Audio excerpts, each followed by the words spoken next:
Some people would say that acting has existed since humans learned how to lie for personal gain. Okay, maybe that's a bit cynical, but how exactly does a craft go from being hated by Greek philosophers to being something that a whole lot of people think that they absolutely have to do, like it's their life's calling? And more importantly, what does the future hold? All right, Mr. DeMille, I'm ready for my close-up. This is the history of acting. Greece, 534 BCE. Thespis is widely considered to be the first person to officially get on stage and perform a character other than himself. Maybe you're more familiar with the word thespians. Although we still perform plays by the likes of Aeschylus, Sophocles, and Euripides, the Greeks actually held actors in about the same regard as that other oldest profession, perhaps even respecting the latter a bit more for its honesty. Philosophers like Socrates and Plato hated actors for their ability to convincingly imitate and project false emotions. Which brings us to another person you might have heard of, their disciple Aristotle. He, on the other hand, believed that drama could help real people feel real emotions. There were truths that actors were able to convey through their performances. Thanks to Aristotle, actors gained a little bit of respect until around 476.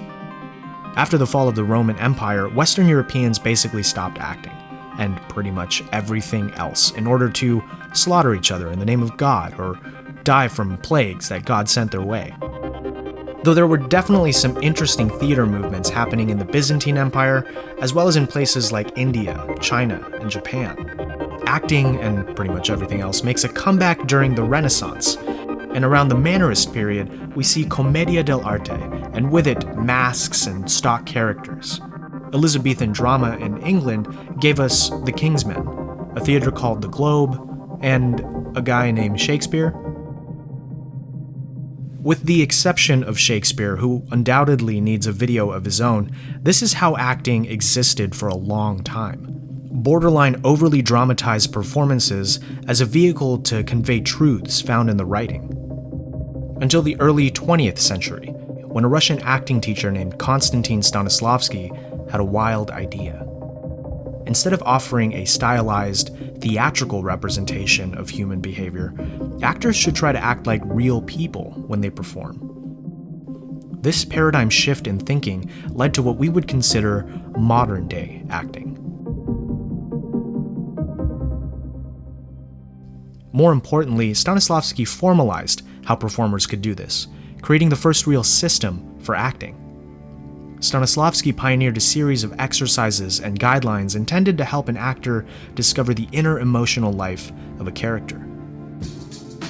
To him, the words on the page were only the part of the character we could see, which wasn't necessarily representative of the entire range of their emotions or memories. Which makes sense considering we, in our normal lives, rarely say exactly what we feel. While this may sound like a formula for rogue actors going off script, Stanislavski was also pretty adamant that actors needed to defer to the director's guidance and the artistic vision of the production. His greatest student, Mikhail Chekhov, added another dimension to the method, the psychological gesture.